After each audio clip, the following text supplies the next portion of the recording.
Surah Al-Lahab, nama lainnya surah Al-Masad, dan nama lainnya surah Tabbat. Surat ini termasuk surah Makkiyah, surat yang awal-awal turun. Kalau penjelasan dari dalam tafsir Al-Misbah, tulisan Profesor Quraisy Shihab, ini turun di urutan yang ke-9 dari urutan turunnya, bukan urutan mushaf loh ya. Kalau urutan mushaf ini urutan ke-111. Kan ayat Quran itu ada 114. Kalau urutan mushafnya di urutan 111. Tapi kalau melihat dari turunnya, ini urutan ke-9. Karena yang pertama turun kan surah Al-Alaq, cuma 5 ayat. Kemudian kadang 1 ayat, kadang 2 ayat, tidak tentu, sesuai dengan kondisinya atau kebutuhan. Turun di Makkah, maka disebut Makkiyah. Tapi tidak semua surat yang turun di Makkah itu disebut Makkiyah. Ada yang suratnya itu turun di Makkah tapi dikelompokkan ke surah Madaniyah. Madaniyah itu yang turun setelah Rasulullah hijrah. Kalau sebelum hijrah namanya Makkiyah. Misalnya surah An-Nasr. An-Nasr itu bacanya gimana? An-Nasr, bukan Al-Asr. Iza ja'a nasrullahi pada pura-pura.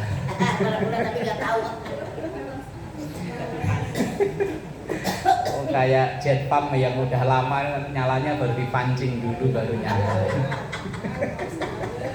Oh, saya dulu punya apa sanyo nyebutnya ya.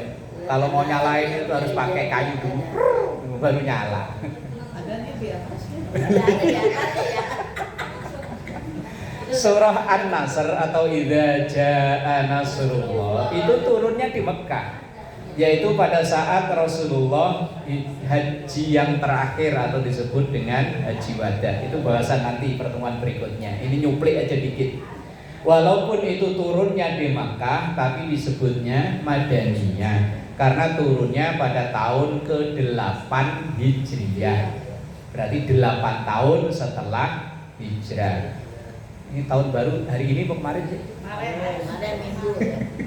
Minggu. Kemarin ada yang ngirim gambar kayak tempo hari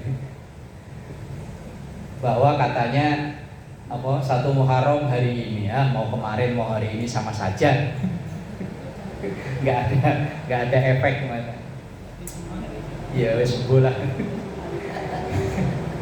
Surah An-Nasr itu turun di Makkah, tapi dikelompokkan dalam Madaniyah karena turunnya setelah Rasulullah hijrah. Lah kalau Al-Lahab ini turunnya di Mekah karena sebelum Rasulullah hijrah, maka disebut atau dikelompokkan dalam surah Makkiyah. Dalam tafsir Munir tulisan Imam Nawawi Banten, orang Tanara, saya cuma tahu namanya, tempatnya belum tahu saya. Katanya Tanara nama kampung kelahirannya. Ada yang orang sana? Banten. Oh, orang sana beliau. Nah, beliau asli kelahiran orang sana, cuma jadi guru besar sampai wafat pun dimakamkan di sana. Beliau menulis tafsir namanya Tafsir Munir. Itu lumayan, ada 2 jilid gede-gede. Nah, dalam Tafsir Munir itu Imam Nawawi Banten meneliti sampai kalimatnya. Kalimatnya itu ada 23 kalimat. Tabat yada abi lahabin. Terus sampai fi jidiha hablun min masad. Bahkan sampai hurufnya pun dihitung sama Imam Nawawi Banten. Ada 77 huruf. Kalau ini belum pernah saya ngitung. Kalau Fatihah udah pernah ngitung. Dari Bismillah sampai waladhdallin non itu pernah saya hitung atu-atu. Tapi kalau ini saya hanya baca. Oh, Imam Nawawi Banten nulis bahwa surah Al-Lahab itu terdiri dari 5 ayat, 23 kalimat dan 77 huruf. sampai segitunya. Bahkan saya pernah baca tulisan wallahu alam kitab apa, sampai huruf di Quran mulai dari bismillah Fatihah sampai minal jinnati wan nas itu dihitung. Oh dia ngomong hurufnya loh, bukan ayatnya, hurufnya. Kok berkoberi kalau orang Jawa bilang ya. Tapi ada maknanya. Udah ya ada, karena kebaikan membaca Quran itu hitungannya per huruf, bukan per ayat atau bukan per kalimat. Kemudian asbabun nuzul atau faidahnya surat ini atau fadilahnya surat ini. Saya baca dalam tafsir Al-Baidawi. Itu ada sabda Rasulullah, man qara'a surat Tabbat. Siapa yang membaca surah Tabbat. Tadi kita udah baca ya. Alhamdulillah. Rajautu, maka saya berharap, berkeinginan Allah yajma'allahu, semoga Allah tidak mengumpulkan, menyatukan bainahu, antara orang yang membaca surah Tabbat, wa baina Abi Lahab, dan Abu Lahab, fi darin wahidatin, di tempat yang satu atau di satu tempat. Jadi orang yang membaca surah Tabbat ini didoakan oleh Rasulullah tidak akan kumpul dengan Abu Lahab. Padahal Abu Lahab tempatnya di mana kan kita semua paham ya. Sekarang ini loh, dia posisinya ada di mana kan kita paham. Lah harapannya dan yang mendoakan Rasulullah, orang yang membaca ini surah Tabbat ini tidak akan ngumpul, tidak akan nyatu dengan Abu Lahab. Itu fadilahnya. Sekarang asbabun nuzulnya. Asbabun nuzul itu sebab-sebab turunnya surat ini. Kok adanya surat ini itu yang melatar belakangi kejadian seperti apa? Yaitu berawal dari turunnya surah Asy-Syu'ara. Asy-Syu'ara yang tempo hari Ustadz Adi Hidayat jadi polemik awalnya karena beliau membahas surat Asy-Syu'ara. Kemudian orang-orang yang gak terima pada protes rame-rame. Itu kan ketika Ustadz Adi Hidayat membahas surah Asy-Syu'ara. Syu'ara itu jamak dari penyair. Cuman Ustadz Adi Hidayat dimaknai pemusik atau apa ya. Bisa dicek nanti di YouTube, banyak. Ya, surat Asy-Syu'ara di ayat yang 214 itu ada bunyi ayat begini, wa anzir ashiratakal aqrabin. Wa anzir, ini perintah Allah pada Rasulullah, wahai Muhammad, berilah peringatan ashirataka, keluargamu, al aqrabin, yang terdekat. Berarti dakwah Rasulullah dulu itu sasaran dakwanya adalah keluarga dulu. Sebelum orang lain, keluarga terdekat, ya istrinya, anak-anaknya, paman-pamannya, pokoknya keluarga. Ketika turun ayat ini, Rasulullah kemudian mengumpulkan awalnya saudaranya semua. Saudaranya kan udah banyak, saudara dari bapak, saudara dari ibu, apalagi yang dari ayah kan banyak banget saudara beliau, yang sepupu yang banyak sekali. Walaupun kalau yang sekandung beliau cuma satu, nggak punya kakak, nggak punya adik, tapi kan paman-pamannya banyak. Dikumpulkan di Bukit Sofa yang kalau haji umroh dilewatin atau bukan dilewatin ya, ketika sa'i. Ketika keluarga ini sudah ngumpul, kemudian Rasulullah bertanya kepada mereka saudara keluarganya, wahai saudara-saudaraku, kalau seandainya di balik Bukit Sofa ini ada pasukan perang lengkap mau nyerang kita, kalian percaya nggak?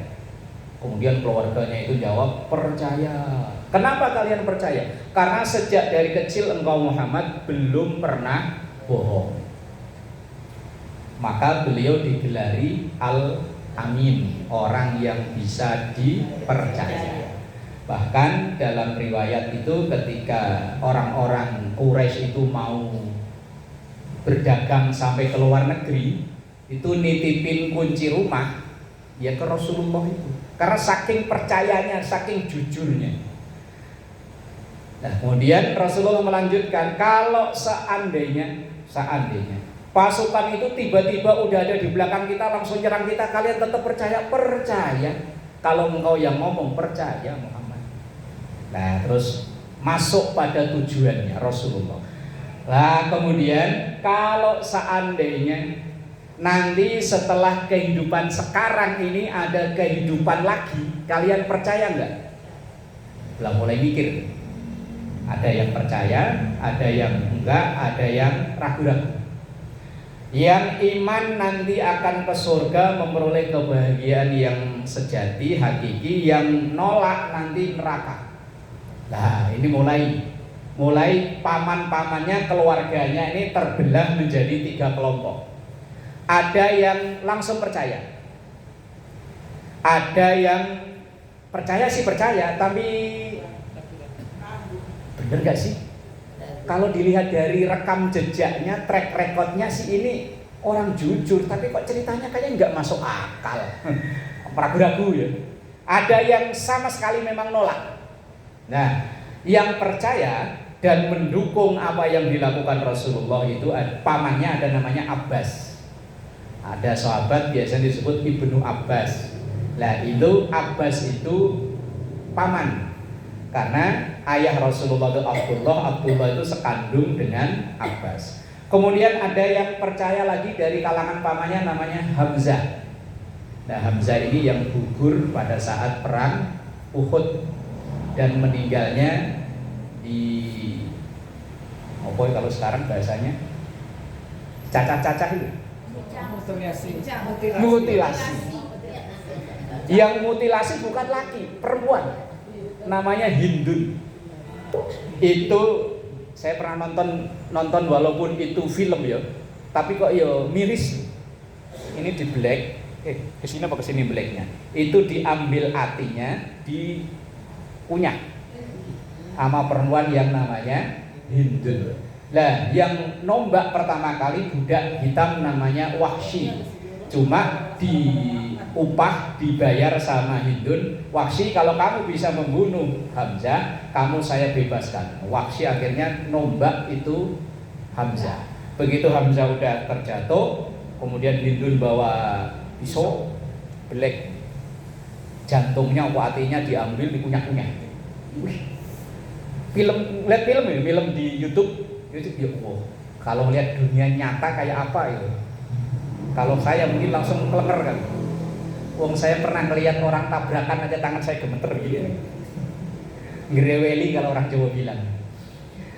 Ngreweli. Lah, yang percaya, yang iman, 2 paman Rasulullah yaitu Abbas dan Hamzah. Ada yang mendukung tapi nggak percaya. Ya udah Muhammad, wong kamu ponakanku, anaknya saudaraku, perjuanganmu saya dukung. Tapi kalau saya disuruh percaya ceritamu itu enggak. Ada yang model begitu, namanya Abu Thalib. Abu Thalib itu ayahnya sahabat Ali, yang akhirnya ini pamannya akhirnya jadi besan. Karena Rasulullah punya anak perempuan namanya Fatimah, kemudian dinikahkan dengan Ali. Lah Ali itu putra dari Abu Thalib, maka disebut Ali bin Abu Thalib. Lah Abu Thalib ini ia membela Rasulullah, mendukung perjuangan Rasulullah, tapi nggak iman, nggak percaya. Sampai wafatnya pun nggak percaya. Makanya ketika Abu Thalib ini wafat, meninggal, Rasulullah ya manusiawi lah ya, sebagai ponakan, ya Allah ini paman saya, membantu perjuangan saya, kenapa kok sampai meninggal belum iman? Kemudian turun ayat, innaka la tahdi man ahbabta walakinnallaha yahdi may yasha wa huwa a'lamu bil muhtadin. Innaka, sesungguhnya engkau Muhammad, la tahdi, tidak bisa memberikan hidayah, man ahbabta, kepada orang yang engkau cintai, walaupun itu pamanmu, yo besanmu, yo pamanmu. Walakinnallaha, akan tetapi yang Allah, yahdi may yasha, akan memberi petunjuk kepada siapa yang Dia kehendaki. Nah, itu kedua kelompok pamannya. Yang kedua Abu Thalib ini mendukung, membela, tetapi tidak mau iman, masih mikir-mikir, sampai keburu mati belum iman juga. Lah kelompok ketiga jelas-jelas menentang. Namanya pamannya juga, namanya Abdul Uzza. Lah kenapa kok dipanggil Abu Lahab? Lahab itu artinya merah, menyala gitu. Kalau orang lagi marah itu kan wajahnya kayak kebakar merah.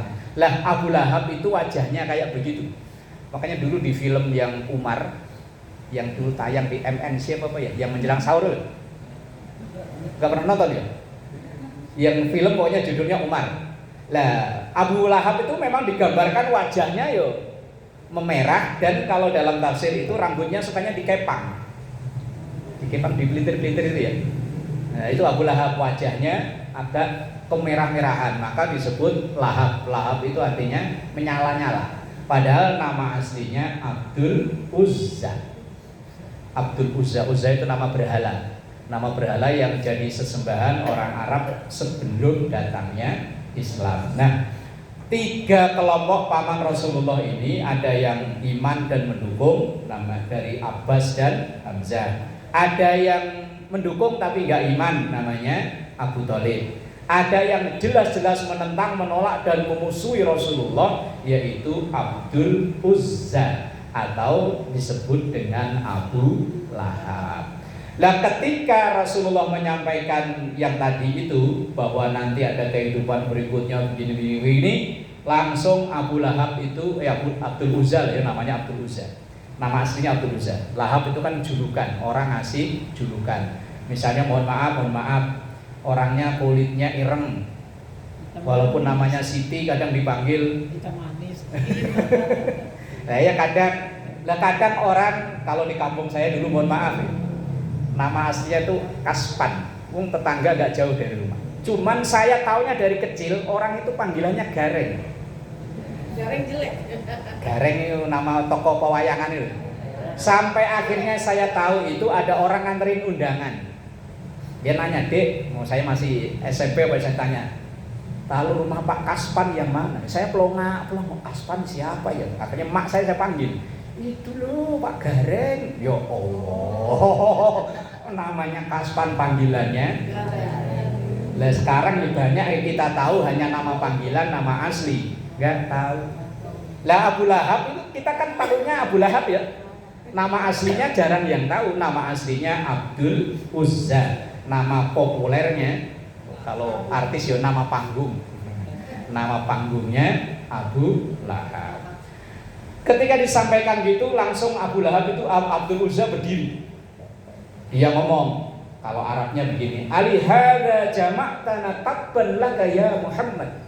Kalau diterjemahkan Indonesia begini, "Muhammad, kamu ngumpulin kami ini cuma didongengin yang kayak begitu itu." Wes, celoko mencit. Celoko mencit itu apa itu? Orang kalau nyumpahin itu, orang kalau nyumpahin itu apa? Kalau orang Bojong Sono katanya sial dangkalan. Kalau orang sini apa? Orang kalau nyumpahin orang itu kan entah pakai bahasa apa gitu ya. Enggak pernah nyumpahin. Lah maunya denger orang lagi berantem, lagi sumpah-sumpahan kan begitu. Nah iya lagi. Lah ini Abdul Uzza tadi maki-maki, marah-marah, nyumpahin Rasulullah dengan bahasa sumpahan tabban. Tabban itu celaka. Kalau dimaknai di situ apa terjemahan yang bahwa celaka kan? Nah iya celaka. Kalau bahasa orang Bojong Sono katanya sial dangkalan. Orang Betawi. Lah iya yang orang asli sono kalau saya pernah ya ngobrolan. Dia punya mangga di depan rumah, udah dibungkus plastik, tinggal plastiknya doang. Mangganya hilang, pagi-pagi, namanya Bang Kumis, panggilannya juga namanya nggak tahu, saya panggilannya Bang Kumis. Bang Kumis, banyak tuh mangga, banyak Pak Ustaz. Begitu digini-gini, sial dangkalan, tinggal bang plastik. Sial dangkalan. Lah iya bahasa sumpah serapah. Alhamdulillah. Nah, kalau ini namanya Pak Ahmad. Alhamdulillah. Lah Abdul Uzza atau Abu Lahab tadi nyumpahi Rasulullah dengan bahasa-bahasa yang kasar, cuman ditulis oleh wallahu alam, mungkin bahasa aslinya ya pakai bahasa kasar ya, tapi dengan bahasa Arab. Takutnya kita lagi umroh, lagi haji, orang Arab lagi berantem, lagi pisu-pisuan, kita karena nggak tahu langsung amin, amin.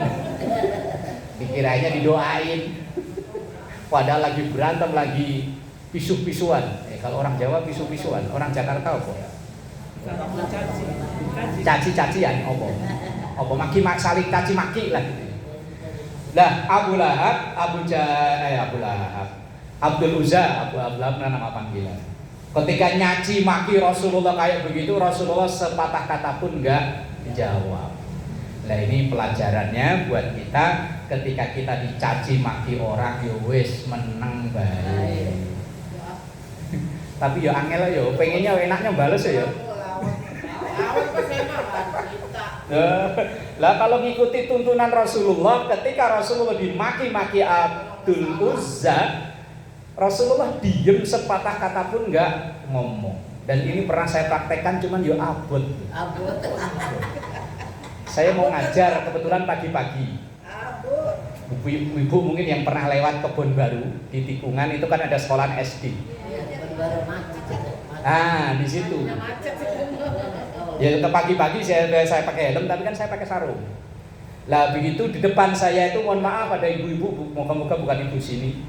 Ada ibu-ibu pakai daster, pakai kerudungan, mungkin habis nganterin anaknya atau cucunya ke sekolah. Saya lihat sennya belok ke kanan. Makanya kan saya mau dahului dia kan dari kiri kan. Begitu saya jalui dari kiri, dia ternyata belok kiri. Lah kan ban depan tabrakan, brek. Begitu tabrakan, brek, otomatis dia kan langsung. Pokoknya kata terakhir yang saya ingat, dasar Ustadz PA. Ya kan saya enggak kenal, mungkin enggak ngiriin wong, saya pakai helm rapi yang kelihatan cuma mata doang. Cuman kan saya pakai sarung. Mungkin ya sarungnya itu. Saya diem. Akhirnya yang itu Pak yang biasa di perapatan itu, Pak Bu, Ibu lihat dong sen Ibu yang mana. Langsung dia bangun, motornya di starter. Duh, abot. Dan itu saya bukan sekali, dua kali. Kedua kasus di Penggilingan di depan kantor wali kota Jakarta Timur, sama persis kasusnya. Sennya ke kanan ternyata belok kiri. Cuman itu saya yang diboncengin sama temen, sama adu depan, brek, wes kata temen, diem. Ntar kalau kamu ngomong nggak bakal kelar ini urusan. Wes pokoknya kalau lawan orang yang berjilbab lebih baik ngalah.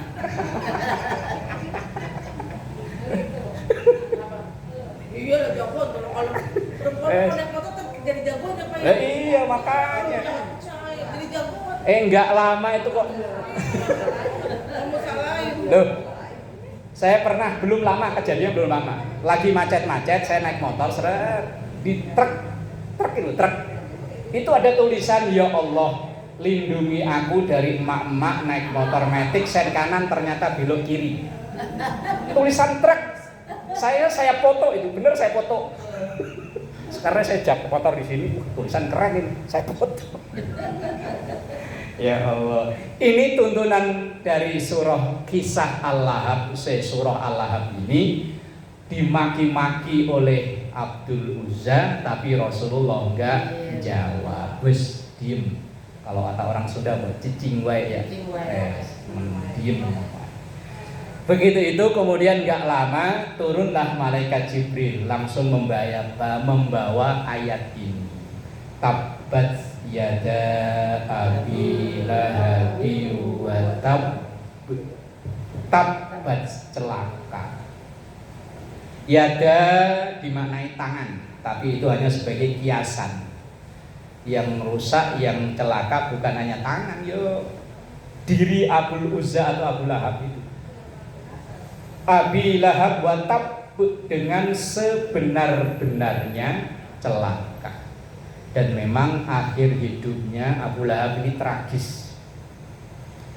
Di akhir hidupnya bukan mati di medan perang. Kalau mati di medan perang itu justru bagi orang saat itu kehormatan. Lah ini Abu Abdul Uzza atau Abu Lahab ini matinya karena penyakit lepra. Kalau sekarang apa? Kusta ya. Kusta. Yang mohon maaf ujung tangan protoli, ujung jari protoli. Nah sampai 3 hari ini orang-orang kafir Quraisy saat itu nggak ada yang berani untuk nguburin jenazahnya Abu Lahab atau Abdul Uzza. Akhirnya setelah 3 hari, karena kan kalau lama-lama kan membusuk, dibikin galian ya dekat tempat tidurnya itu. Kemudian ini saya baca dalam tafsir Al-Misbah, itu enggak diangkat tapi didorong pakai kayu. Misalnya itu jenazah cuma diginiin, kayak ibu kalau ada bangkai tikus itu diginiin. Akhirnya nyemplung ke galian yang memang dibikin. Galian yang memang dibikin, kemudian orang nguruknya aja nggak berani deket, dari kejauhan dilemparin kan batu. Itu meninggalnya dengan tragis. Saat di dunianya ada begitu. Lah itu gara-gara dulu nyumpahin Rasulullah dibales oleh Allah.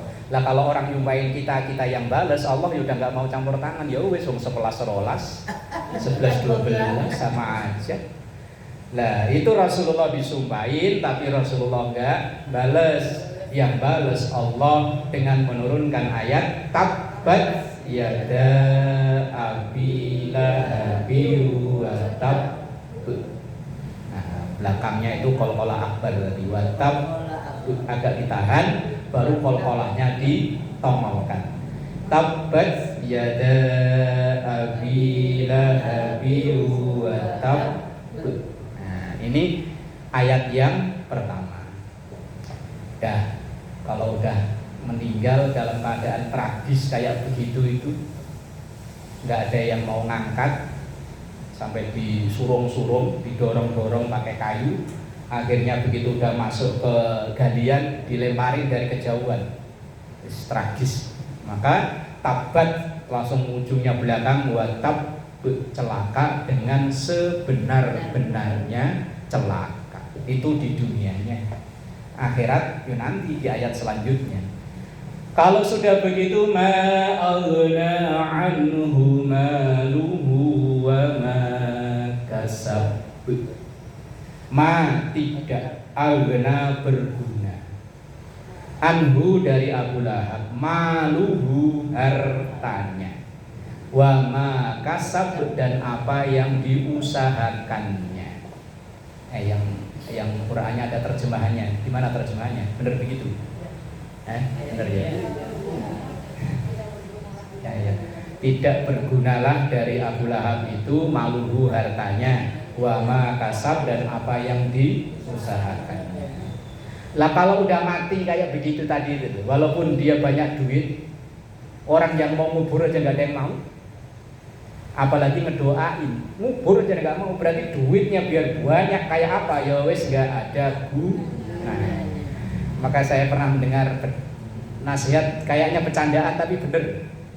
Ada namanya Yai dari Jawa Timur, namanya Kiai Anwar Zahid. Memang orangnya suka guyonnya luar biasa. Beliau begini, kalau mati duitnya jangan ditinggal, bawanya gimana? Kalau nanti mati itu mobil, rumah, harta benda, duit jangan ditinggal, dibawa. Nah, terus bawanya gimana? Beliau bilang begini, ya memang fisiknya kita nggak bisa bawa, agama kita nggak membolehkan itu. Wong kain kafan nggak ada kantongnya ya. Apa nanti didesain kasih kantong gitu? Biar ngambilnya gampang. Kan tangannya di sini ayo bikinnya. Kan tangannya diikat sini. Kain kafan nggak didesain pakai kantong, lah terus bawanya gitu. Yang dibawa bukan fisiknya harta, tapi manfaatnya harta. Karena orang yang meninggal itu in qata'a amaluh illa salah satu 3. 1, doa anak yang soleh. Maka jangan sayang-sayang kalau untuk biayai pendidikan anak.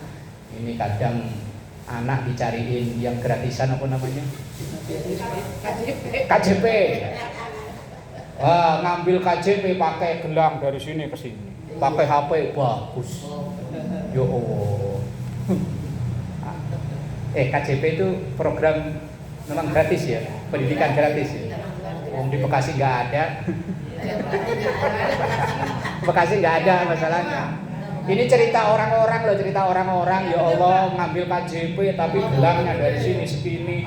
Pakai HP bagus, pakai motor bagus. Ya Allah. Anak sekolah dicariin yang gratisan. Giliran kalau pakai perhiasan. Agak susah dia, Pak. Kalau salaman aja tangannya sampai krompiang. Aduh, ya Allah. Jangan saya udah lama sih nonton acara Kick Andy. Walaupun ini yang diwawancarai narasumbernya bukan orang Islam, tetapi dalam pendidikan anak luar biasa. Saya pengen niru. Dia begini, dia itu orang kaya, tetapi mewariskan anak tidak berbentuk harta, tapi semuanya udah dialihkan untuk biaya pendidikan. Anak-anak, kalau anak-anaknya sendiri udah dewasa, cuman anak pertama dikasih sekian, tapi ini tidak berbentuk duit, tapi untuk bayari anakmu sekolah. Itu sampai ke 4 atau 5 anaknya. Bagus. Jadi tidak ditinggali duit, ditinggali biaya pendidikan. Itu artinya kalau kita orang Islam, duit yang kita pakai buat biayai pendidikan itu kan untuk membangun anak soleh. Lah walaupun kita udah nanti nggak ada, anak yang kita biayai dengan duit kita itu insya Allah, mosok kita yang biayai, anak nggak inget sama kita. Takutnya anak yang dibiayai KJP. Lah kok ketawa itu? Anak yang dibiayai KJP nanti ingetnya KJP, bukan emaknya. Khawatirnya begitu, khawatirnya. Ya Allah. Lah ya kan saya khawatirnya begitu. Kalau kita, pegawai Bogasari, bapaknya pegawai lah Bogasari. iya makanya. KJP. Ya Allah, aslinya kan program itu kan untuk masyarakat nggak mampu. Lah malah yang dapat malah yang mampu. Lah apakah nggak dolim itu namanya? Nah misalnya tadi yang nasihat duit supaya dibawa biar enggak kasusnya ma'alna anhu ma'luhu wa ma'kasab, selain untuk biaya anak pendidikan, kemudian kan sedekah jariyah. Sedekah jariyah itu yo macam-macam bentuknya. Ketika kita ngaji ada kotak lewat, jangan didorong, diberhentiin dulu baru didorong. Ini kadang kotak lewat pura-pura khusyuk ya. Pura-pura khusyuk. Udah lewat selesai khusyuknya. Siapa Pak? Gak tahu. Kotak. Ya wis opo lah namanya. Nah, harta sebenarnya yang kita miliki itu kan yang itu. Yang masih kita simpen di rekening itu wallahu a'lam. Ya wallahu a'lam enggak tahu itu nantinya kemana larinya enggak tahu.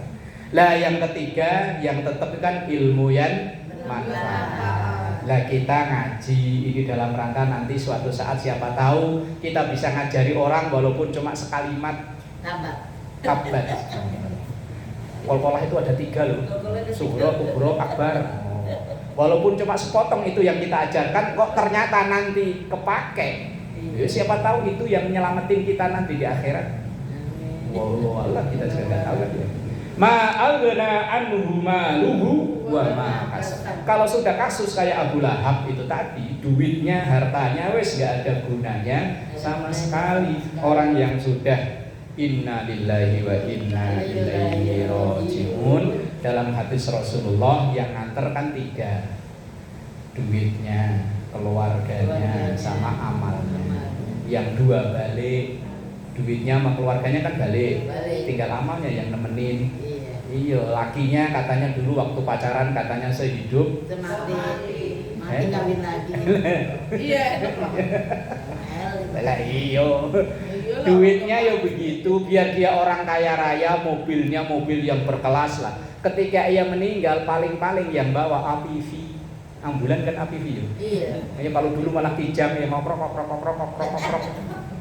Apa bagus-bagus juga. Biar mobilnya bagus, Alphard apalah. Emang boleh naik Alphard? Boleh ya kan? Indianya. Iya kan? Saya pernah otot-ototan anak pihak rumah sakit BPP. Orang itu meninggal, nggak tahu kalau sudah meninggal karena kita orang awam semua. Ya udah ayo bawa ke rumah sakit, mobilnya bagus. Begitu nyampe rumah sakit dinyatakan meninggal oleh dokter. Begitu niatnya keluarganya itu yang mau dibawa lagi pakai mobilnya, nggak boleh, nggak bisa Pak, prosedurnya nggak bisa, harus pakai ambulan. Lah iya, padahal rumahnya di Jaya ke BPP kan nggak jauh. Nah, iya cuma selurusan dong. Saya bilang Pak ini kan begini, nggak bisa Pak, pokoknya prosedurnya kalau udah dinyatakan meninggal harus dibawa dengan ambulan. Padahal mobilnya bagus, ambulannya kijang. Yang tadi ambulannya kadang lampunya ketok dulu baru bunyi. Kan duitnya balik, anaknya balik, tinggal amalnya yang nemenin, yang itu setia. Kemudian saya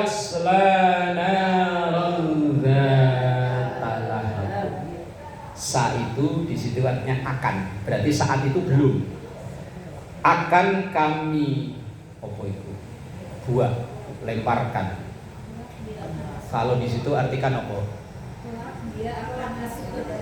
Akan dimasukkan naron ke dalam api talahab yang nyamber-nyamber, yang menyala-nyala. Berarti saat itu akan.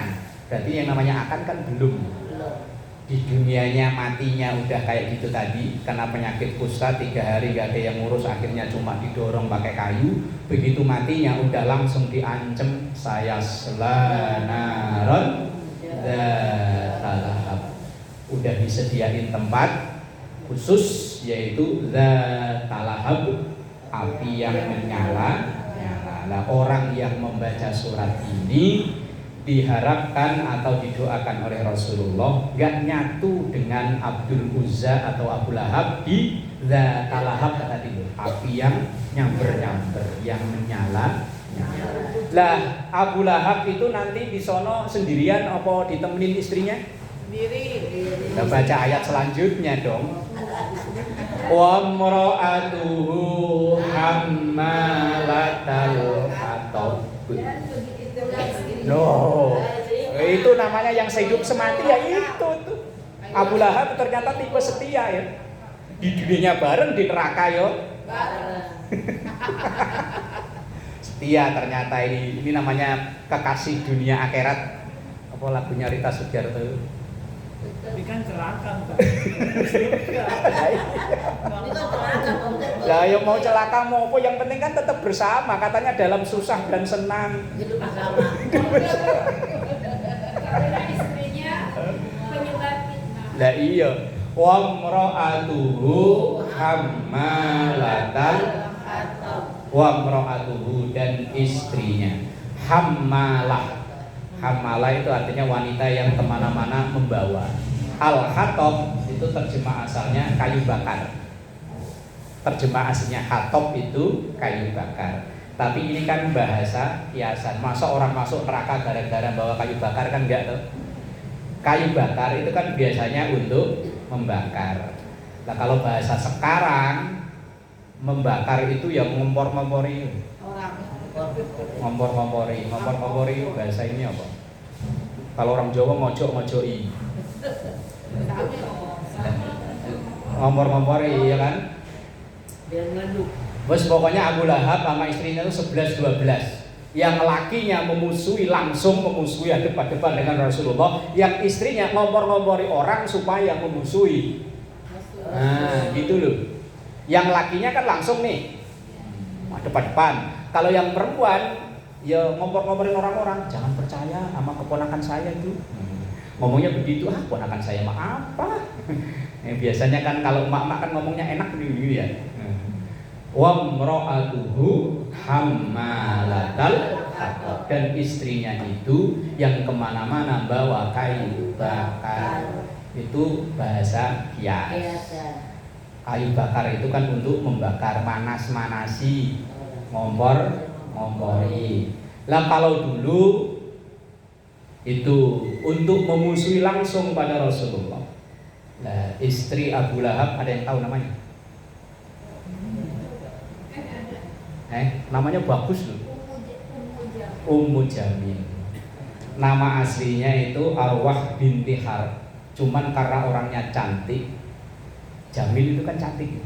Karena makan dipanggil Ummu Jamil, ibu-ibu yang cantik.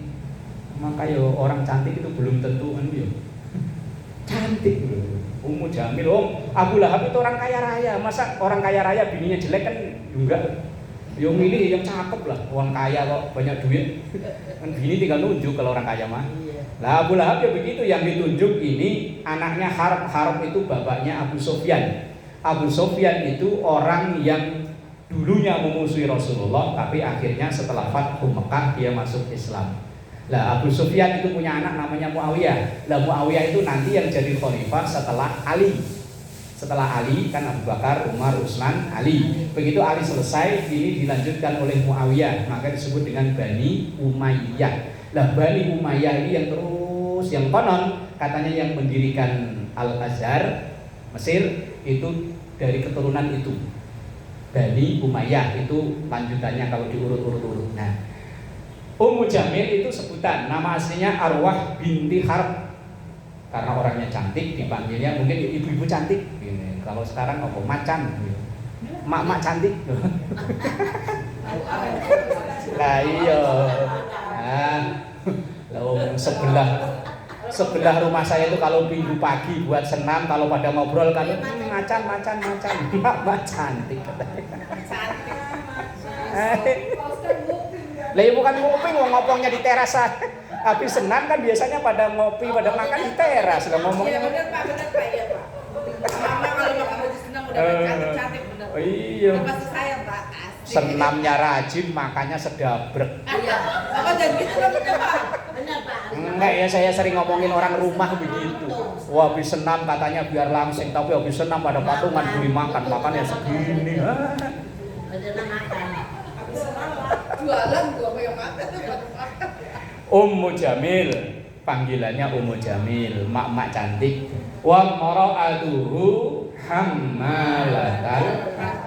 Kalau dulu itu orang nyebar omongan gak baik langsung ditujukan ke Rasulullah. Lah konteksnya sekarang, Ummu Jamil zaman sekarang kan ya gak sedikit ya yang ngendon-ngendoni kok.